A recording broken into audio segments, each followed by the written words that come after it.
Hello and welcome to the Dying Matters Week series here at Sheffield Hallam University. My name is Jess Jenkins and I am the Chaplaincy Engagement Officer here within the multi-faith chaplaincy team. Today I'm joined by Evan Holdsworth, who is the co-founder of the Grief Society. Hello Evan, Hi, how are you? I'm good. You? Good to hear it. Thank you, and great, thank you. So, Evan, can you tell us a little bit about yourself, give us an introduction to you, and also a little bit of information about the Grief Society? I'm a second year English student Yeah, here at Sheffield Hallam, originally from Bradford. yeah. The Grief Society was founded last year by me and a man named Thomas Harvey. He's now left now because his final year was last year. And basically, how we run it is every Thursday around 4:30 till 6. We usually have a session, check in with people who have suffered bereavement, and sort of help people come together who have suffered bereavement in a time where you know hopefully most people haven't gone through that loss. Mm. And but usually I try and shake it up as now I am the organizer of it all. We try and do trips out. Like recently we did a Toby Carvery trip out to Dronefield, which was very yeah, can't really explain it, but yeah, it was very fun. And yeah, bookstore trips. We've even done pub trips, which sometimes a lot of people thought would that work, but surprisingly it does. Great. Yeah, but yeah, that is the Grief Society in general. It's just about checking in with people who have and helping bring people together who have suffered bereavement, so it makes people feel less alone at Okay, university. So fantastic. So, as you know, Dying Matters Week is very much about promoting and encouraging people to speak about death and dying. So, why do you feel that it's important to bring people together and talk about bereavement and talk about loss and grief? um, so it's I think the statistic is it's 1 in 29 people between the ages of 5 and 16 uh, sort of experience grief. And even between the ages of 16 and 18, that number rises. But it's still like, if you think about the number 1 in 29, if you're that 1 in 29 at university, let's say if you start a new course, because that was my experience when I first joined Sheffield Hallam. Mhm. I experienced a loss. My dad passed away. Okay. And yeah, I find it very hard to relate to people on my course and find it very hard to find that connection. But yeah, that was the inspiration for Grief Society, really, Okay. to help people feel like they're not completely isolated or shunned Okay. for what they've experienced, and sort of kind of gain that clearer understanding of what the situation is, because everyone experiences grief in a different way. Like no way is normal, no way is there is no stereotype for how to go through grief, Mhm. and it's sort of helping other people through other people as well, helping them find their way to sort of kind of, I'd say in a way, come to terms with it, because you're never fully cured No. from grief. It's just about every day just getting a little bit better. Mhm.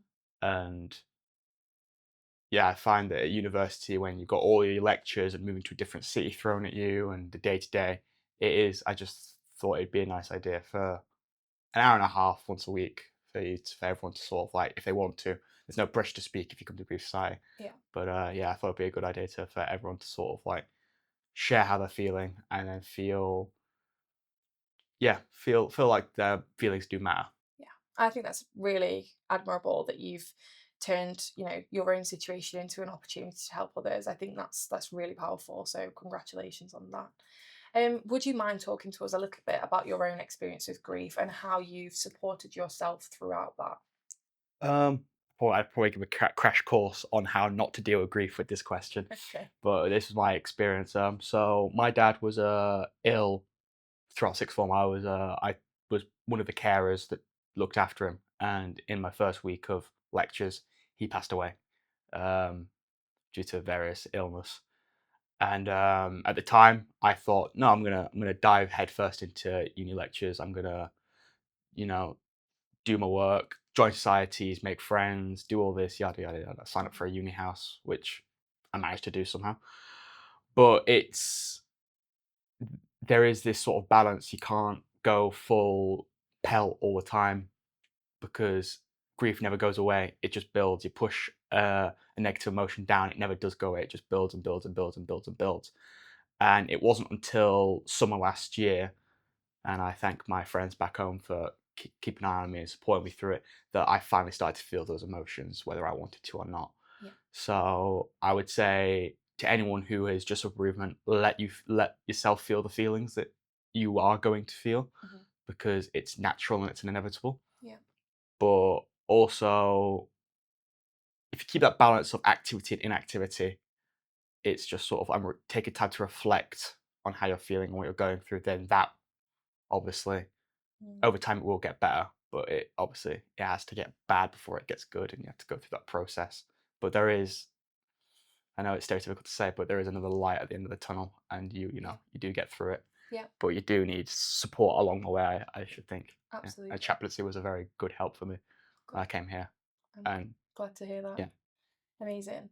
And it sounds like a difficult time as loss is for any of us, but I think it's really, again, admirable that you've taken that and found a way to support other people, even if it is, as you call, a crash course on how not to grieve. We all yeah. grieve differently. Um, so one extra thing that I'd like to ask you before we conclude our interview today: what one piece of advice would you give to somebody that was supporting someone else when they are recently bereaved? I'd say the main point is just listen. If you just listen, it's the simplest, but you as I said before, you can't everyone grieves differently. You can't at first know how someone is going to react, whether it be through silence, whether it be anger, sadness. You don't really know. You can spot it along the way as time goes on Mhm. and then help first. But yeah, help first and foremost, if you're just there to listen, then that is helps people get things off their chest and, feelings out in the air, then yeah, that's the best thing you can really do for them. Definitely. Because at this age, thankfully, a lot of people don't experience grief. Obviously, as time goes on, everyone experiences it at some point. But the main thing about Grief Society is we're supporting people who feel like they can't be related to.